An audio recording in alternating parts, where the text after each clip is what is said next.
Greetings, greenhouse people. I'm your host, Bill Calkins, and in an effort to provide this critical information in any way you choose to consume it, we are pleased to offer this discussion in video and podcast formats. My guest today is a familiar face, Dr. Will Healy, who's a recently retired technical manager with Ball Seed, who's joining me once again to share protocols for finishing petunias this time as part of our Tech on Demand series covering key annuals and perennials commercially produced around the world. I don't need to explain how important petunias are for our industry. I'd put them on the Mount Rushmore of garden plants. But what I should explain is that there are different types of petunias, which most of you know. There's the seed types, kind of your basic seed, opening price point, good value for shoppers. There's vegetative, which come in all shapes and sizes and colors with ongoing breeding and novelties. There are singles, there are doubles. Then there's wave, which is your landscape type spreading petunia. And then, like I said, all sorts of novelties. And we're going to tackle these one at a time and what I'm going to consider a short mini series with Will on petunias. We're going to look at the basic seed, then we're going to look at the wave type, and then we're going to look at the vegetative. But like I said, petunias are on the Mount Rushmore and for good reason. They cover all colors of the rainbow. They're versatile for just about any use in landscapes, containers, baskets, and more. But maximizing sales and minimizing losses requires care and attention, especially as we look at each of these different types. And that's why Will is here. He's worked with growers around the world, producing millions and millions of petunias over his career. And I think he probably has the recipe for success. If you like this installment, be sure to watch the others in this mini-series on petunias and subscribe to the Tech on Demand podcast on your favorite app. You can find dozens of Tech on Demand videos on the Ball Seed YouTube channel. But Will, welcome back to Tech on Demand. How should our viewers and listeners approach finishing petunias from the perspective of these different types? And you're going to start with the basic seed type, right? Right. Well, we'll start because that's kind of where everyone gets started in this business, is growing some seed petunias. There's a lot of commonality in the rules and the culture and what you should do and what you shouldn't do, insects and diseases. But each of these have some unique individual requirements or quirks or problems. And so what we're going to try to do is we'll talk about, kind of the general stuff that we need to do for each of them, but then really hone in on the specifics for each of them so that you can try to get the best quality product in the shortest period of time. Because the great thing about petunias is that they basically give you the opportunity to turn crops rapidly. So if you get into a situation where you need more inventory, petunias are one of those crops, especially late in the season, where you can turn them rapidly and get that color out there that excites consumers. We want to get started. Why don't we talk about this common petunia, which of course has been around since, probably after World War II. There was three people that got together. Charlie Weddell was the guy out in Colorado who introduced the first red petunia. Now, why is that significant? Because once you had red, it opened up a range of colors and types. And Charlie Weddell is, if you wanted to talk about the great-grandfather of petunia breeding, that's really the shoulder that all of this has been built upon over the last, what is it now, Bill? Probably if you take in the 40s to now. So let's just call it about 80 plus years. Yeah. And you can see the evolution of them. Bill mentioned the multiflora, the grandiflora, and there's a number of other types of seed petunias, but we're not going to get into the nuances of grandiflora, multiflora, other than, of course, grandifloras are big and multifloras are mini. But other than that, let's just talk about seed petunias. So let's go ahead and get started. Sounds good. Yep. So when we take a look at seed petunias, one of the things that we want to take a look at is let's make sure we get them planted immediately.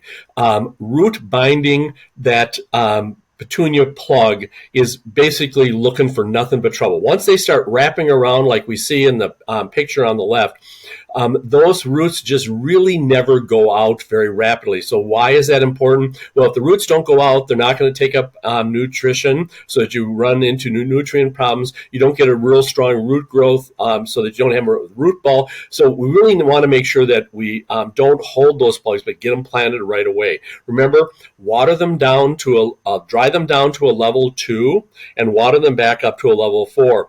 How did you do that petunia plug on the left? Was really fairly easy to do if you just go in and piddle a little bit of water on them regularly so that only the top gets watered. Petunias are very notorious for this root wrapping if you don't dry the top down and water it back up, because they're kind of lazy roots in a sense. They're just laying around waiting for the root water, and if there's a lot of water, they don't need to go looking for it like the roots on the left, on the right. So if you need to hold them, they do tolerate cooler temperatures. In fact, it's better if you have to hold them at 40 to 55 degree nights, and keep that days down just to prevent them from stretching, especially later in the season. We got long days and they want to stretch.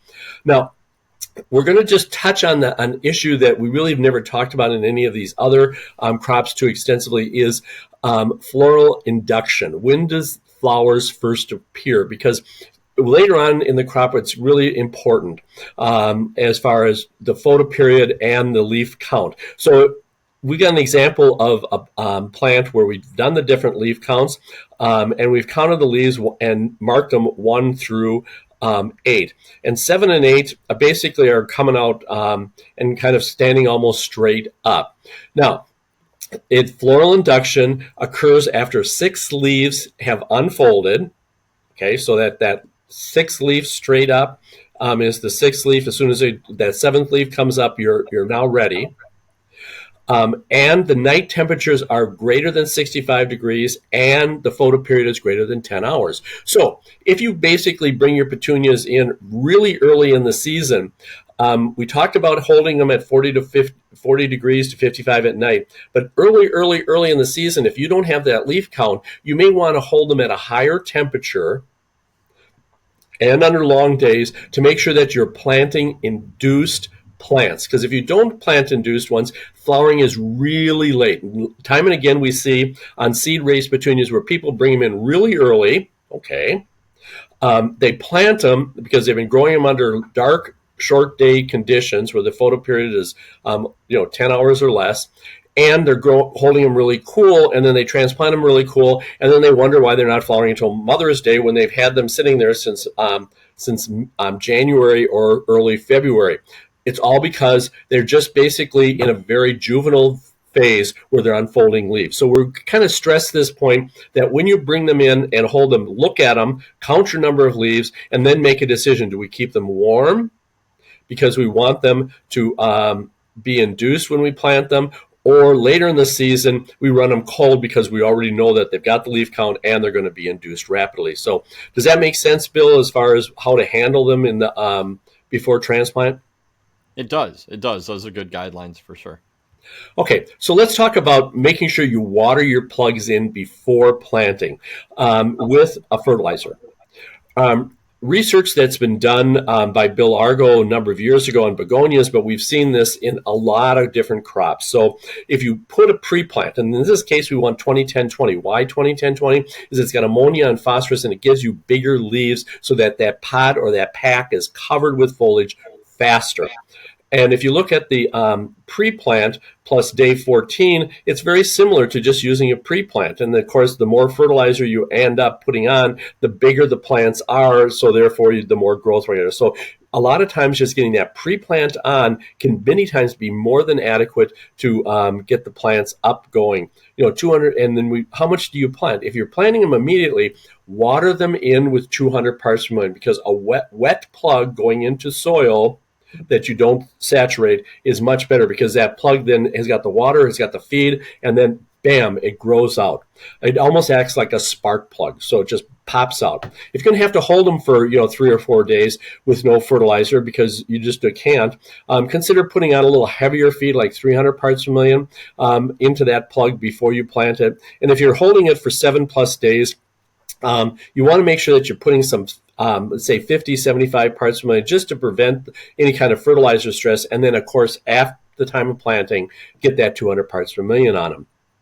The beauty of these common petunias is that you can put them in an incredible range of different sizes. So you can put them in pots, packs, baskets, you name it, they will perform. And that's what they're bred for. They're bred to perform, and that's what we really look for.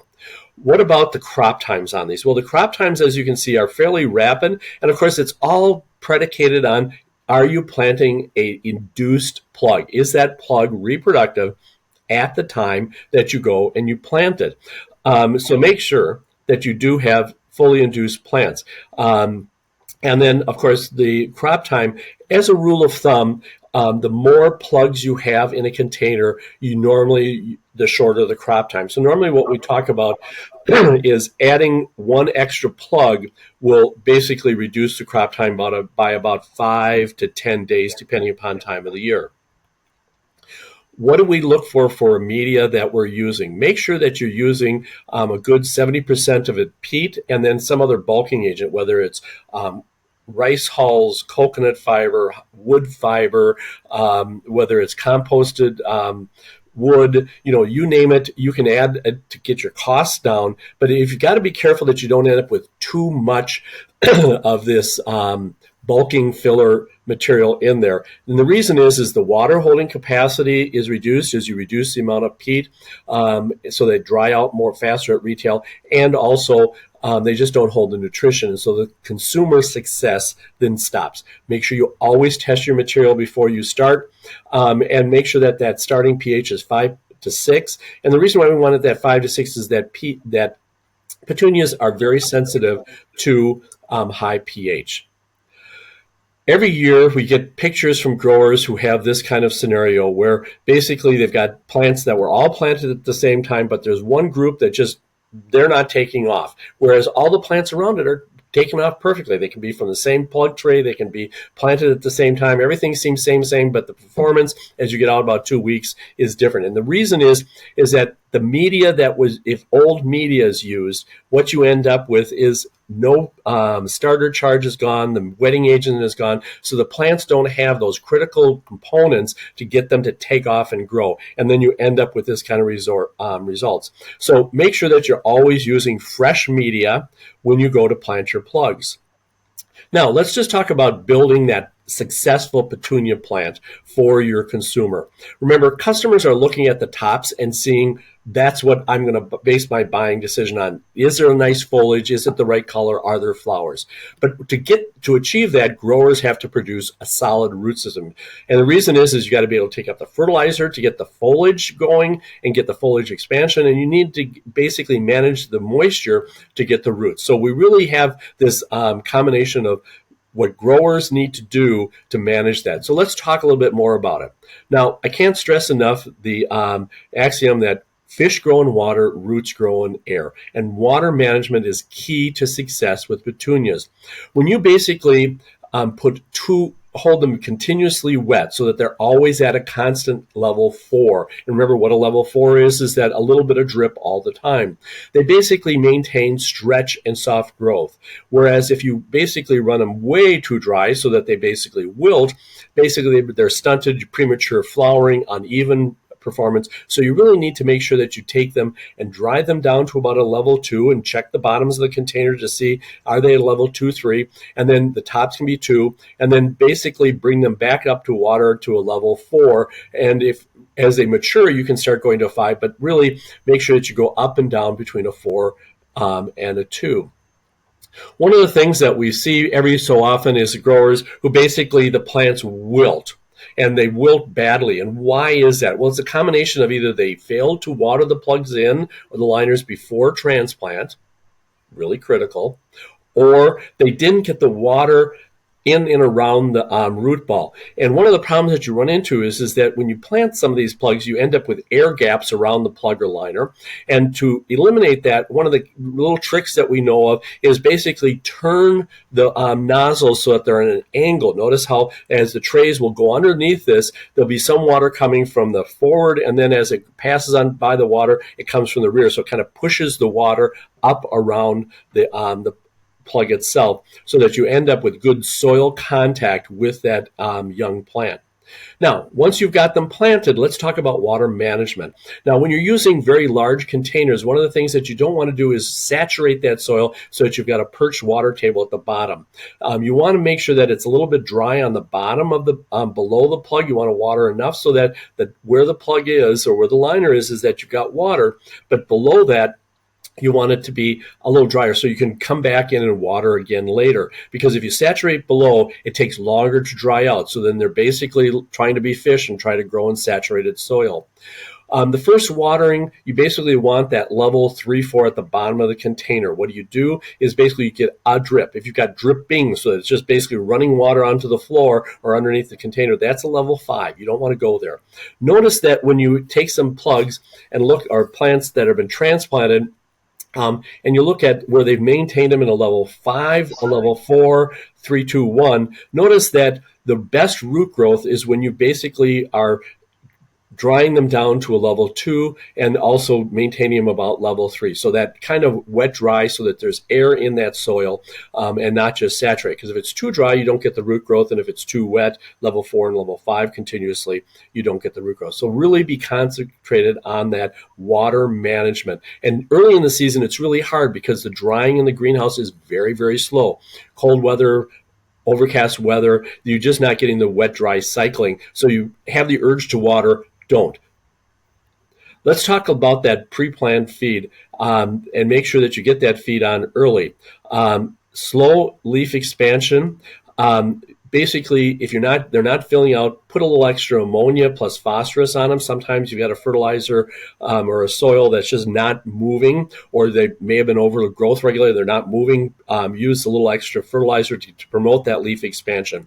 If you're seeing that you've got excess leaf expansion, eliminate after planting feeds. As you can see with this example, feeding at day 7, 14, and even on really is of no benefit, just makes them big and require growth regulators. If you have to feed, it's always better to put it on a little bit more often than to put on way too much and then you have to go after it with growth regulators. So 75 to 100 parts per million, 150 parts per million plus micronutrients is a good plan. One of the things that we like to see is make sure that you're feeding at the time you're shipping them out to retail with about 150 to 200 parts per million. That allows good retailability. Basically, they last and look good at retail longer, and also for the consumer success. So let's just talk a little bit about fertilizer. When you want to test your water annually to see what your alkalinity, 100 to 200 parts per million is the ideal spot to be. Water nutrients. What is the nutrient level in that water? What is the pH and the EC? Because you need to use that to determine exactly what your fertilizer should be. The soil at the time of planting, that 5.8 to 6.2 is kind of the sweet spot. A little bit 5.5 is a good place to start before you transplant. But once you've transplanted and watered them in, it should come up to about 5.8 to 6.2 within a week. Let's talk about those early feeds and also the constant feed of 150 parts per million. If you're doing that, watch out for that high percent ammonia. Soft growth will occur. If you use a lot of ammonia plus phosphorus, you're going to end up with a lot of stretch, so you're going to have to use a lot of growth regulators. 20-10-20 versus 17-5-17 is really something you should be looking at. If we take a look at what happens as you add more ammonia and high phosphorus, the pH is going to drop in that soil. Whereas if you use a lot of nitrate in the fertilizer plus phosphorus, then you end up, in low phosphorus, you end up with a more basic soil and it tends to rise. Now, why that's a problem is you can end up with some nutrient issues that are kind of severe. So if we take a look at a couple of different formulations, 20-20-20, 20-10-20, 17-5-17, and then a bunch of the nitrate feeds of 15-5-15, 13-2, 15-0. One of the things that we quickly see is the percent of ammonia in each of these feeds. As you go from 20-20-20 all the way down to 15-0-15, you can see a significant reduction in the percent of ammonia. That's why a lot of people, as they're using to try to tone the crop, they'll go to 13-2-13. One of the things that you really have to watch out for in petunias, especially early in the season, is how much boron is being applied. Under low transpiration rates, so overcast weather, humid greenhouses, you're just not going to be moving a lot of boron because boron moves in the water stream. And so if you're not moving a lot of water through that plant, you're not going to move much boron. And many times we see this kind of symptoms in the picture where you basically have this hard, rocky, gnarly little plant next to a plant that's developing normally. And what's happened is that the boron level in that plant on the right is basically highly deficient, and it's a transient, so you can treat it. But notice that a lot of these fertilizers have very low. We normally like to see at least a half a part per million, 0.5 parts per million, and notice that you probably need to have a supplemental boron addition. So if you've got this problem with a lot of tip abortion in your petunias, do consider using additional boron. Let's talk about light intensity. These flower faster under higher light conditions. Low light, basically you can get stretch, internode stretch, poor flowering. High intensity will accelerate flowering. If you're using different LED lights, be aware of the fact that the light quality, red, blue, far red, can impact whether the plants will stretch and or flower. Now, on one hand, using a lot of far red light, in the picture example, this is some work that was done by the folks up in Michigan State. You use the far red light and you basically can really stretch these plants quite nicely. When you start looking at flowering, notice that far red light is promoting a flowering. So you do need to have, when you're trying to grow and finish the plants, having a little bit of far red is good, but having a lot can actually cause you some severe problems. So you really want to make sure that you, if you're looking at LED lighting as your light source for inducing these to flower, that you have the correct balance of red, blue, and far red. Remember, petunias are thermoperiodic long day plants. Now, this is a term that if you've been listening to any of our previous documents, we really haven't gotten into this thermophotoperiotic. The other crop that we've talked about in the past is the chrysanthemum, which is also thermophotoperiotic. What that means is that at certain temperatures that the plant is not responsive to photoperiod, whereas at higher temperatures they are. Now, remember, flowers are lateral. What that means is that there is a terminal shoot, but there's the lateral buds come out in the axil of the leaf. And of course, as we mentioned earlier, there is a juvenile stage. In the common petunias, it is about 6 unfolded. Now keep that in mind because when we talk about wave or the others, vegetative types, this is very different. So remember, you want to use the temperature and photoperiod combination to, say, bulk it. So if you're doing baskets or large containers, you may want to bulk that plant, delay flowering a little bit so you get more leaves, bigger plants. Whereas if you're trying to do packs and basically high density packs, like a 32 count, 36 count, you may want to have more rapid flowering. So you need to kind of understand where you are from a juvenility standpoint and induction because it'll determine the final plant size. If we take a look at this diagram, this table that I've created below, and look to see what happens at different stages. So if you have juvenile, which is less than 6 leaves, and a 10-hour plus photoperiod, which is a long day, right? But the temperatures are less than 65 degrees. If they're juvenile and they're 65 degrees or even higher, they're still vegetative. They have to unfold that critical number of leaves. If they have the 6 leaves, as we now see in the next row, and the photoperiod is less than 10 hours, and it's below 65 degrees, they're still vegetative. They're still unfolding leaves. If we basically then go add 10 plus hours of photoperiod, but they're still less than 65 degrees, they're basically remain vegetative.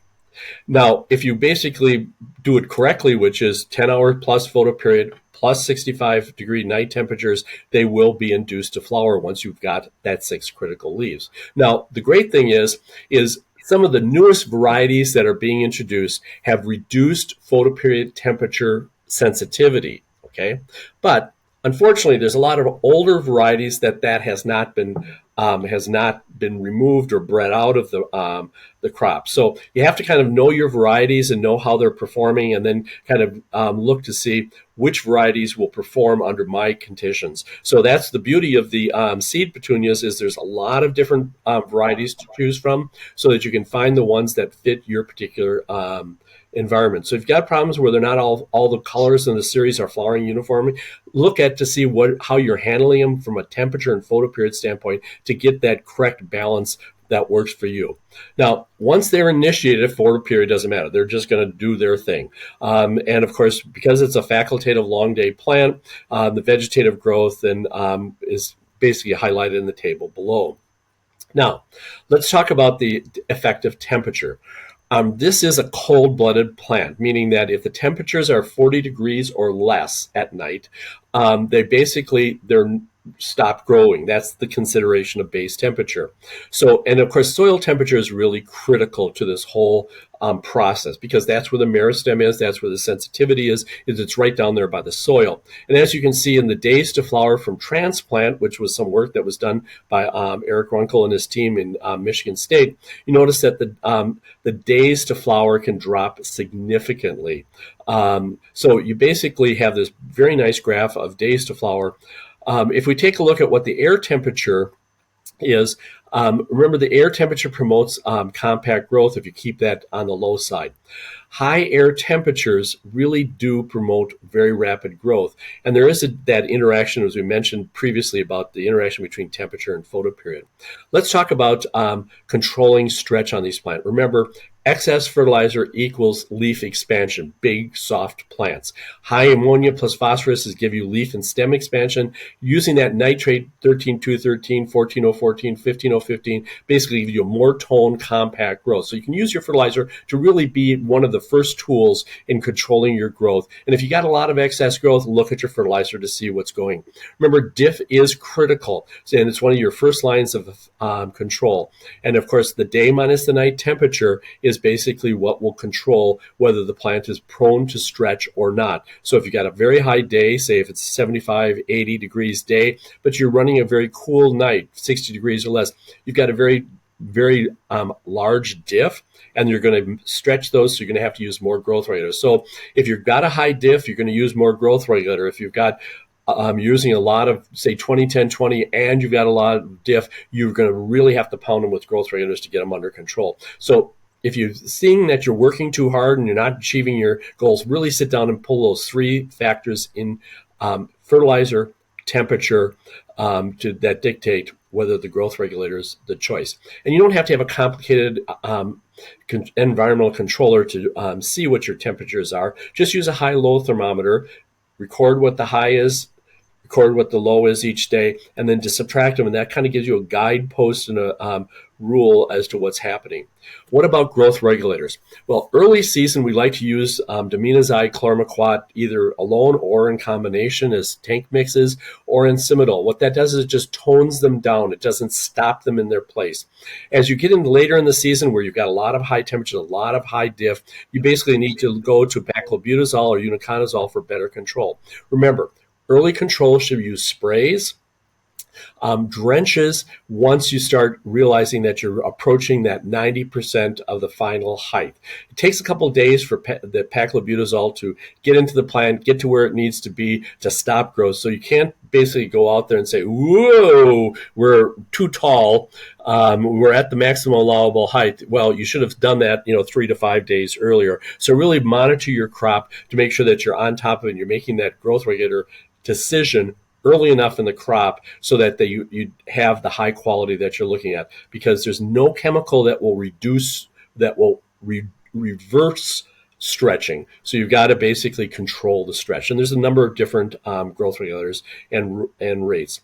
So let's just talk briefly about insects and diseases. And I can't tell you enough, check under the bench, check over the bench.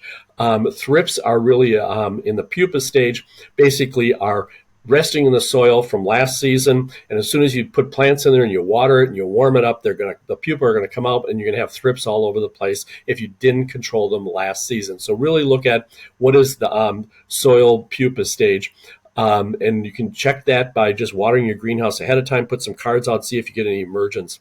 Watch for mites because they could be coming in from adjacent crops. Fungus gnats, short flies are always a problem because really bad. They'll sit there. The larvae will sit and eat the foliage and disfigure them. Aphids can be a drop-in late, especially late in the season. Let's talk about disease risk. Botrytis is probably your number one disease risk, especially as they get into flowering. So reduce the relative humidity at night through venting, airflow, all very critical to manage that botrytis risk. Look at your leaf spots. Usually if you got leaf spots, you've got hungry, wet, cold plants, so your culture is not on. The Phalaenopsis, which has a new name, which we won't try to pronounce, basically really look at your fungus gnat shorefly vectors, because what happens is the Phalaenopsis is in the ground, and the fungus gnats and shoreflies life stage has a in ground, and they basically get it on their little fingers and toes, and they wander up onto the plants and infect the soil from the soil below up into your finished plant. So if you've got a Phalaenopsis issue, really go after your fungus gnat and shorefly, because that's your vector. Watch out for crown and root rots, and that's, again, just not drying that soil, taking it down to level 2 and bringing it back up. So, Bill, there are some other resources that they can look to for more detailed information.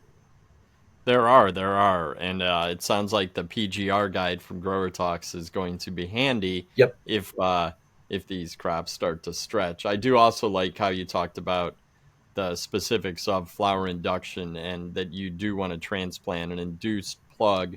Look for those 6 unfolded leaves, keep those night temps above 65 degrees in your photoperiod 10 plus hours, and then you should be on track, right? Yep, exactly. Cool. All right, back to the resources. Yeah, Grower Talks has grower guides on the website at growertalks.com/grower guides, and they've got you covered with insecticides, miticides, and fungicides, as well as biocontrols and biosolutions, and the PGR guides for annuals. All excellent resources available 24/7 at your fingertips on growertalks.com. And in addition, you can find hundreds of Tech on Demand educational resources online. Every week, I send a newsletter covering a range of cultural and technical topics. We've created hundreds of videos for greenhouse professionals of all skill levels. And as you see here, the Tech on Demand podcast is a great way to learn about technical topics on the go and connect with a huge global network of more than 6,000 of your peers by joining the Greenhouse Tech Team group on Facebook. All you got to do is search Greenhouse Tech Team groups and answer a couple simple questions. I'll let you right in. But Will, thank you so much for your time. I think you've given us a great rundown on the production of your more common or basic seed petunias, truly a backbone of any spring annuals program. You can turn them pretty quick, bring them into flower, sell them to just about any consumer, no matter where they want to put them in the garden, and they're going to be successful. So again, thank you so much for your time. I know we have a couple more petunia crops to cover here shortly, right? Absolutely. Sounds good. I'm Bill Calkins with Tech on Demand. On behalf of our entire team, thanks for listening and watching. Take care out there.